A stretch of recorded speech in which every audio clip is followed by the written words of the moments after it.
예루살렘 성에는 여러 개의 문이 있었습니다. 그 여러 문 중에 특별히 북쪽에 문이 있었는데 그 문의 이름이 양문입니다.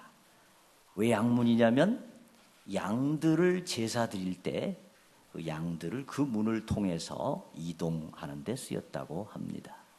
그리고 그 양문을 따라서 들어가면 그 옆에 베데스다라고 하는 연못이 있었습니다. 히브리 말로 벳이라면 집이라는 뜻이고요. 에스다 그러면 자비라는 뜻입니다. 그러니까 베데스다는 자비의 집 이런 의미를 지니고 있습니다.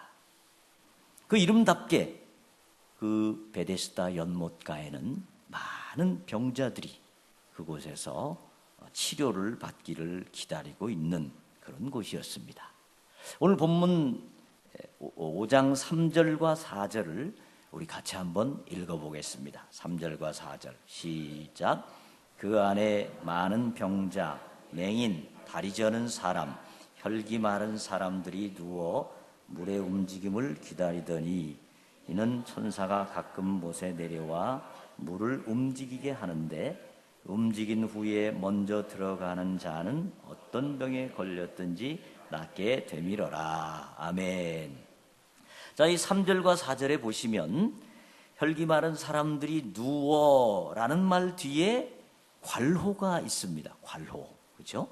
괄호가 있고 또 4절 맨 뒷부분에 낫게 되밀어라 라는 말 뒤에 또 닫는 괄호가 있습니다. 왜 여기다 이렇게 괄호를 쳐놨을까요?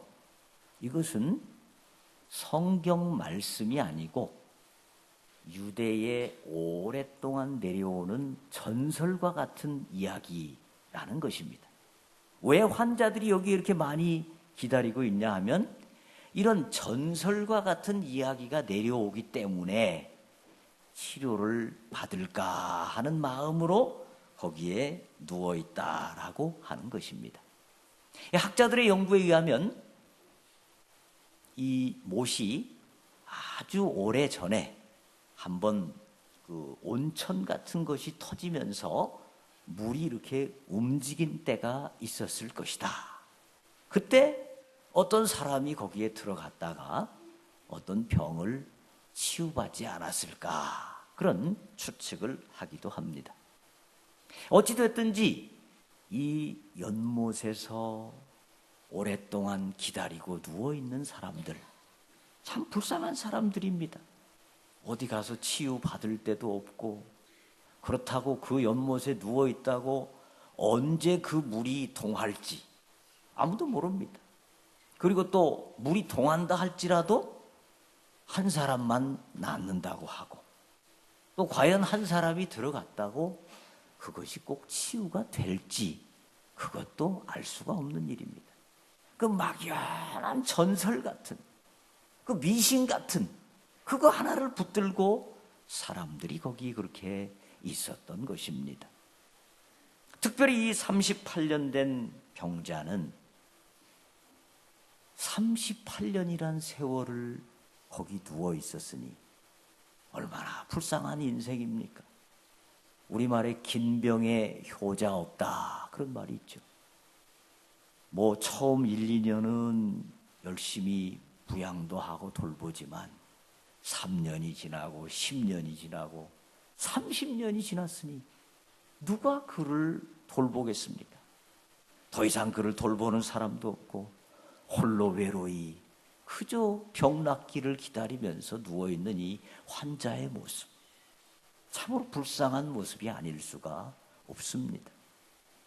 오늘 본문에서 우리 주님께서는 이 불쌍한 환자에게 다가가십니다. 그리고 이 환자에게 말씀하십니다. 5장 6절에 예수께서 그 누운 것을 보시고 병이 벌써 오래된 줄 아시고 이르시되 내가 낫고자 하느냐. 여러분 이 질문 참 이상한 질문 아니에요? 이 환자가 지금 뭘 원할까요? 병 낫기를 원합니다. 물어볼 필요도 없습니다.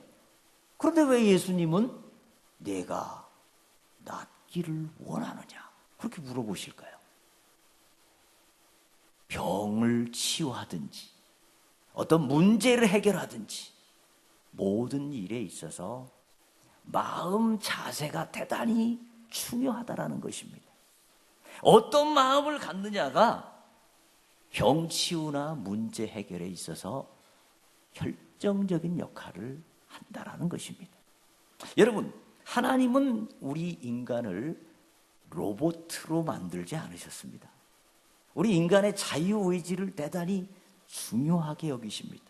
사탄은 우리가 원하지 않아도 마음대로 들어와서 우리를 지배하려고 할지 모르지만 하나님은 우리의 자유를 매우 소중하게 생각하십니다. 우리 주님께서는 여러 번 병자들을 치유해 주셨습니다. 그 병자들을 치유하신 후에 우리 주님이 꼭 하신 말씀이 있습니다. 내 믿음이 너를 구원하였다. 내 믿음이 크도다. 이스라엘 중에 내가 이만한 믿음을 보지 못하였도다. 우리 주님은 항상 믿음을 칭찬해 주셨습니다. 우리 주님의 능력이 크시지만 우리 주님은 한 번도 봐라, 내 능력 세지?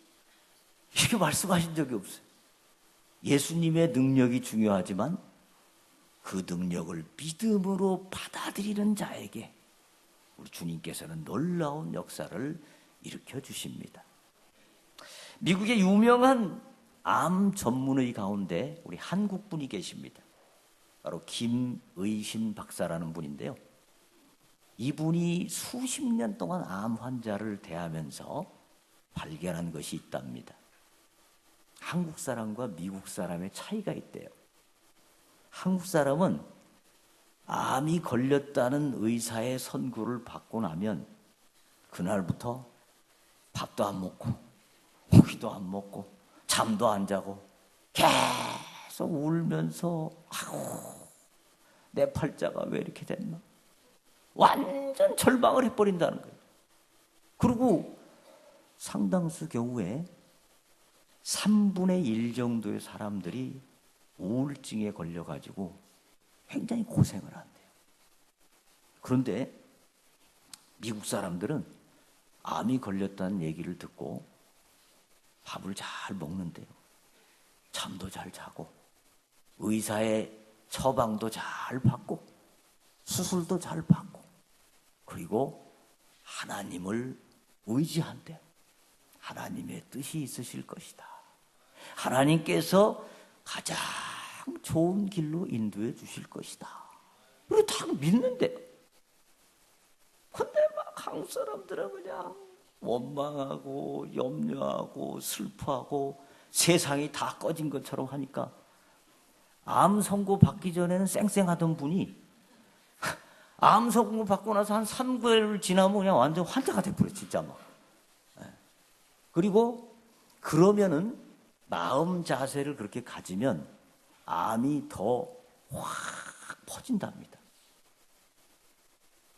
그런데 하나님을 의지하고 하나님께 다 맡기면은 어떤 때 암이 자라지 않고 그대로 딱 멈춰 있는 그런 기적적인 역사가 있다고 합니다. 네. 마음이 중요한 것, 마음. 여러분, 오늘 주님께서 이 환자에게 내가 낫고자 하느냐? 이 질문, 이것이 무슨 질문입니까? 내 마음에서부터 이기라, 그 말입니다. 내 마음에서부터 주님을 붙드는 믿음을 가지고 절망하지 말고 좌절하지 말고 포기하지 말고 주님 살아계십니다. 그 주님 붙들고 주님께서 원하시면 제가 치유될 수 있습니다. 주님께서 말씀하시는 것 무엇이든지 순종하겠습니다. 이 대답을 우리 주님께서 원하십니다. 이 대답을 여러분들이 하시고 놀라운 기적의 주인공들 되시기를 주의 이름으로 축원합니다.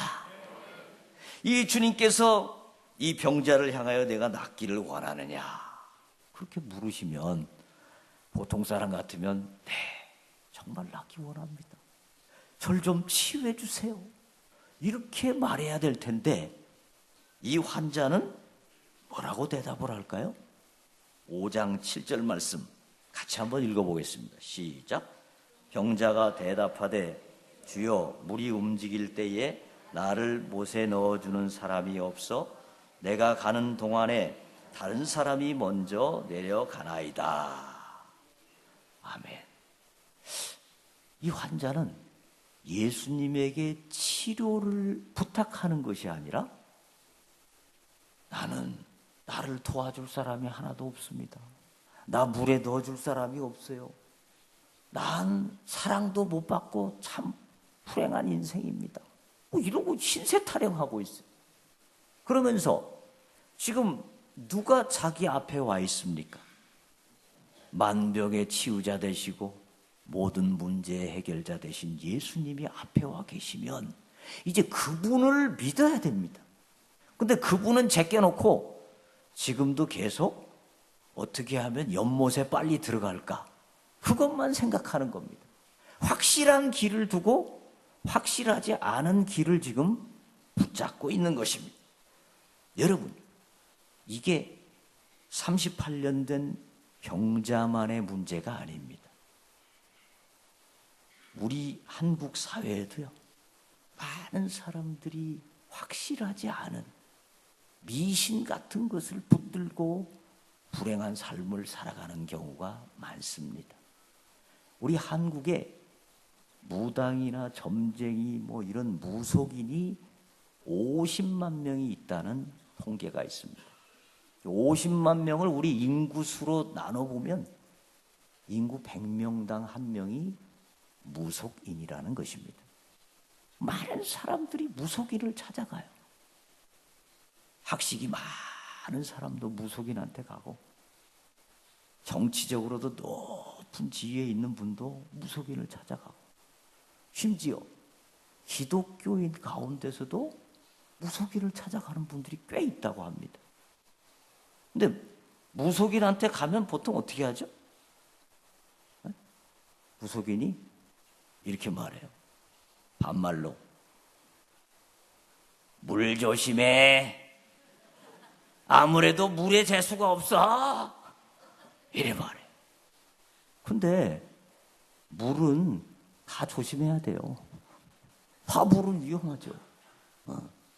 근데 그 무당을 하다가 점쟁이 하다가 회개하고 기독교인 된 분 얘기를 들어보니까요. 처음에 접수를 받잖아요. 접수 받을 때 자세하게 물어보는 거예요. 무슨 병이 있냐, 뭐 문제가 있냐 다 물어보고 그 설명서를 얼른 무당한테 점쟁이한테 주는 거예요. 그러니까 들어가면은 3년 전에 아들 죽었구만. 그게 안 게 아니고 자기가 한 얘기 하는 거예요. 근데 그걸 보고 점쟁이 신통하다. 그러고 막 문제만 생기면 점쟁이한테 가가지고 점쟁이 중독에 걸리는 거예요. 중독. 하나님께서 주신 자유의지를 포기하고 그 거짓말장이 점쟁이에게 속아서 그만 삶을 망치는 불행한 사람들이 많습니다. 여러분, 우리 그리스도인들은 점쟁이한테 갈 필요가 없어요. 왜? 우리는 잘 되면 하나님께 영광이고 안 되면 하나님이 합력하여 선을 이루어 주시고 어떤 상황이든지 잘 되는 것입니다. 점쟁이한테 갈 필요가 없습니다. 자, 이 환자의 문제는 잘못된 미신에 매여 있는 것입니다. 또 이 환자의 문제는 무엇입니까? 너무 깊은 원망의식에 사로잡혀 있습니다. 나를 물에 넣어줄 사람이 없어요. 날 도와줄 사람이 없어요. 나는 친구도 없어요. 다 내 주변에 있는 사람들은 나쁜 놈들 뿐이에요. 날 잡아먹으려고만 해요. 이러면서 막 원망에 가득 차 있어요. 여러분, 요즘 젊은이들 가운데 특히 이렇게 원망이 많은 분들이 많습니다. 자기가 무언가를 하려고 하지 않고 모든 것을 남 탓으로 돌려요. 나는 부모를 잘못 만나서 이렇게 됐고 친구를 이상한 놈을 만나서 이렇게 됐고 남편을 X 같은 놈을 만나서 이렇게 됐고 전부 남 탓이. 심지어 어떤 자녀는요 부모한테 그래요. 왜 나를 낳았어요? 자기네가 좋아갖고 날 낳아놓고선 날 이렇게 잘해주지도 않고 이런 자녀도 있어요. 얼마나 불행합니까? 여러분, 우리는요 불평하고 원망하고 한탄한다고 달라질 게 하나도 없습니다. 근데 어떤 분들 보면 남을 참 미워하고 원망하는 분들이 좀 계세요. 그런 분들 보면 되게 삶이 좀 불행해요. 여러분, 어떤 환경에서든지 원망하고 미워하는 것 그치시기 바랍니다. 특별히 하나님께서 우리에게 주신 사람들, 그 사람들은 여러분 무조건 사랑해야 됩니다. 품어줘야 됩니다. 내 자녀, 내 며느리, 내 사위, 내 시어머니, 내 장인 장모, 이런 분들 사랑해야 돼요. 그냥 막 며느리가 시어머니를 막 너무 미워하는 분 계세요. 그러지 마세요. 그 시어머니가 없으면 자기 남편이 어떻게 있습니까? 제가 확실한 예언을 하나 해드리겠습니다.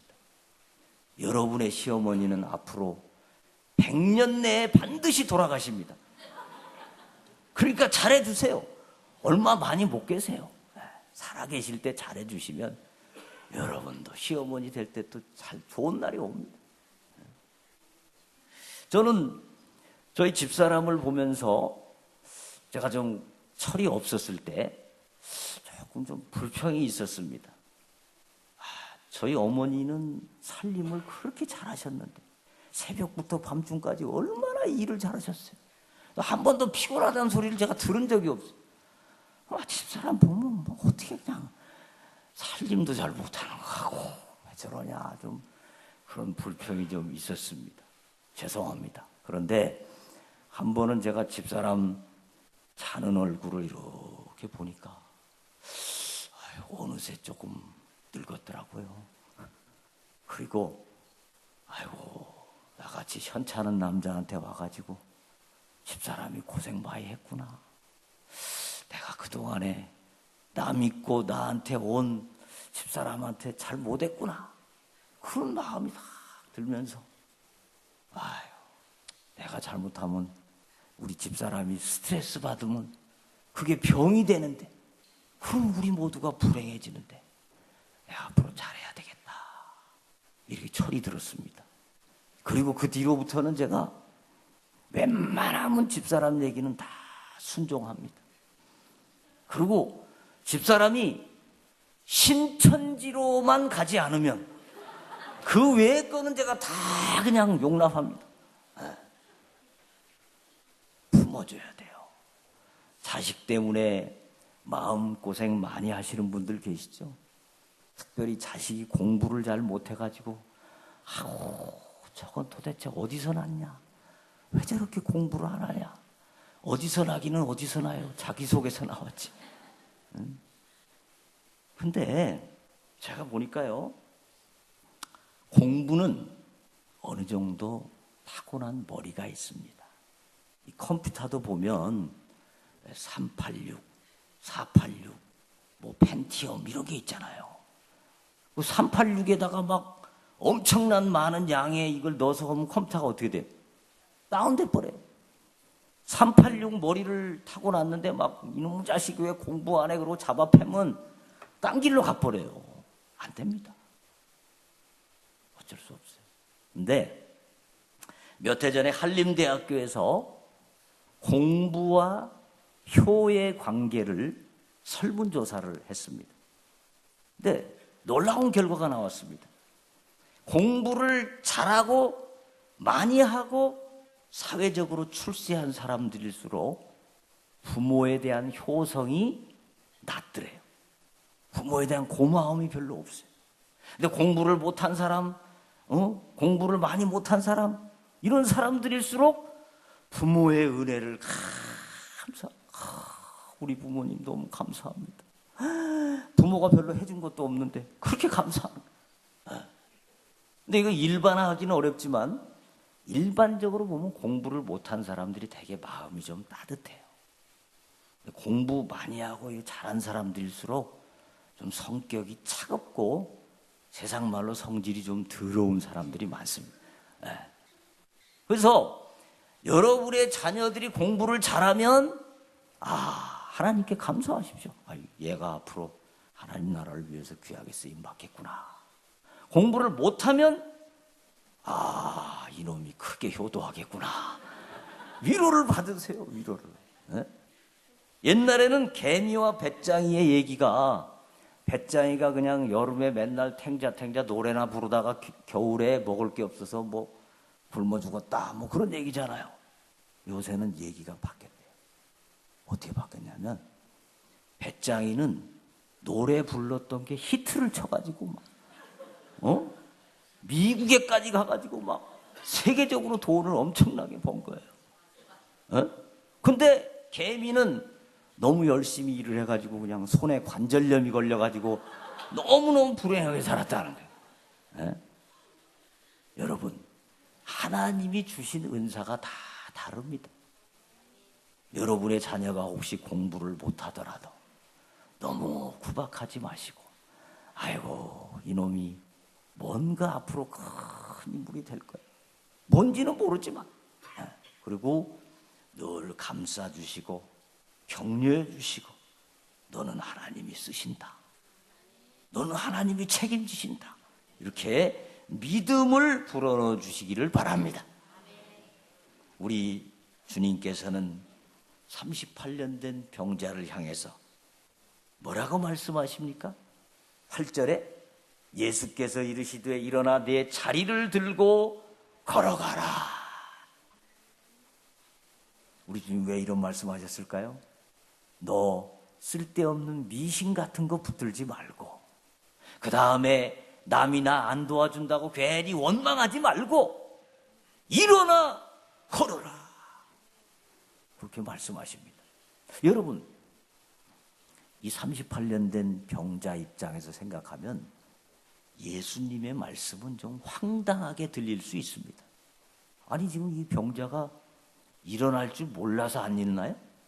걸어갈 줄 몰라서 안 걸어가요? 못 일어나고 못 걸어가니까 거기 누워있는 겁니다. 이 병자가 그걸 예수님한테 항의할 수 있어요. 아니 예수님 지금 농담합니까? 나 누워있는 거 안 보여요? 이렇게 시비 걸 수도 있어요. 네 환자의 훌륭한 점은 뭡니까? 그 예수님의 말씀을 듣고 아멘 그러고 일어나는 겁니다. 그리고 자리를 막 울러맵니다. 걸어가요. 그러니까 기적의 역사가 나타납니다. 할렐루야. 여러분, 우리는 예수님께 그렇게 말할 수 있어요. 예수님, 나 먼저 축복 좀 해줘 보세요. 내 문제 먼저 좀 해결해 줘 보세요. 병 좀 나사줘 보세요. 그럼 제가 순종할게요. 그럼 제가 헌신할게요. 아니요. 먼저 여러분이 할 수 있는 순종하시기를 바랍니다. 여러분이 할 수 있는 헌신하시기를 바랍니다. 여러분이 할 수 있는 한 걸음을 떼시기를 바랍니다. 그러면 우리 주님께서 기적의 역사를 여러분의 삶 가운데 일으켜 주십니다. 할렐루야. 며칠 후에 우리 주님께서는 38년 된 그 환자, 치유된 환자를 만나셨습니다. 그리고 그 환자에게 말씀하십니다. 14절 같이 읽어보겠습니다. 시작. 그 후에 예수께서 성전에서 그 사람을 만나 이르시되 보라 내가 나았으니 더 심한 것이 생기지 않게 다시는 죄를 범하지 말라 하시니. 아멘. 우리 주님께서는 너 이제 나았는데 지금부터 너는 또 더 심한 병에 걸리지 않도록 죄를 짓지 말라. 죄 짓지 말라. 이렇게 말씀하십니다. 여러분, 죄와 병의 관계는 어떻습니까? 어떤 분들은 모든 병을 다 죄 때문에 생긴 거라고 생각하는 경우도 있습니다. 그렇지 않습니다. 우리가 병 걸리는 것은 환경 때문에 병이 걸리기도 하고, 사고가 나서 병이 걸리기도 하고, 부모로부터 유전을 받아서 병이 걸리기도 하고, 뭐 여러 가지 이유가 있습니다. 그러나 병이 걸리는 중요한 이유 중에 하나는 죄도 있습니다. 우리가 잘못된 죄를 지을 때 그 죄가 결국 우리를 병들게 하고 우리에게 문제가 생기게 하기도 합니다. 잘못된 음식을 계속 먹는다든지 잘못된 습관을 계속 한다든지 이러면 그것이 문제가 돼서 병이 되기도 합니다.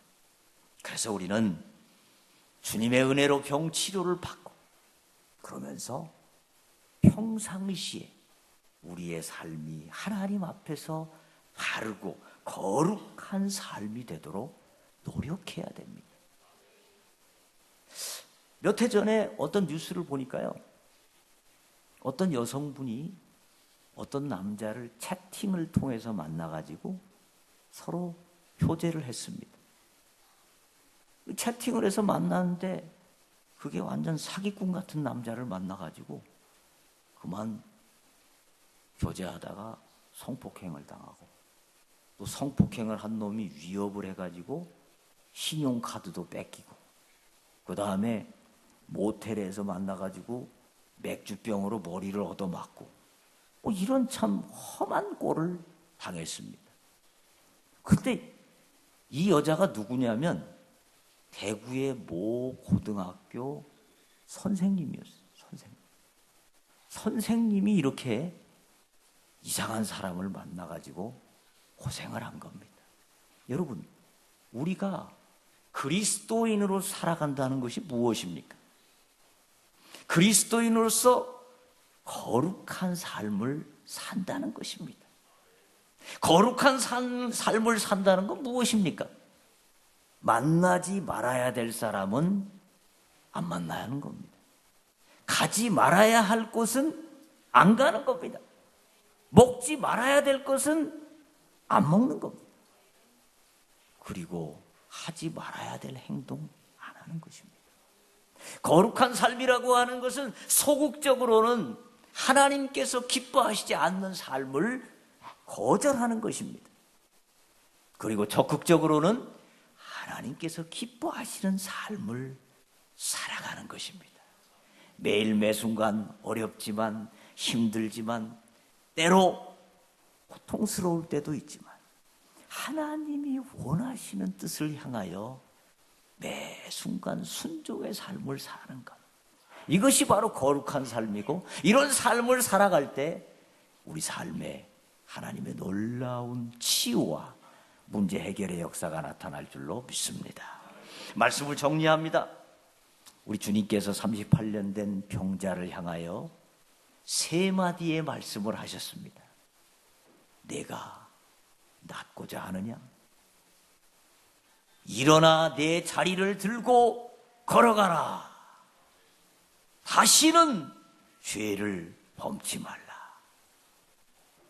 여러분, 이 아침에 여러분을 향해서도 우리 주님께서 이 말씀을 하십니다. 이 말씀에 여러분 어떻게 응답하시겠습니까? 이 말씀을 듣고 여러분 마음에서부터 승리하시기 바랍니다. 주님 붙드는 믿음 붙들고 주님과 함께 저는 승리할 줄로 믿습니다. 주님께서 제 문제 해결해 주실 줄로 믿습니다. 이 믿음의 고백을 하시기 바랍니다. 그리고 주님께서 무슨 말씀을 하시든지 저는 환경 탓하지 않고 미신 붙들지 않고 온전히 순종하겠습니다. 그리고 주님께서 원하시는 거룩한 삶을 살겠습니다. 이 놀라운 고백이 여러분 가운데 있으시기를 주의 이름으로 축원합니다.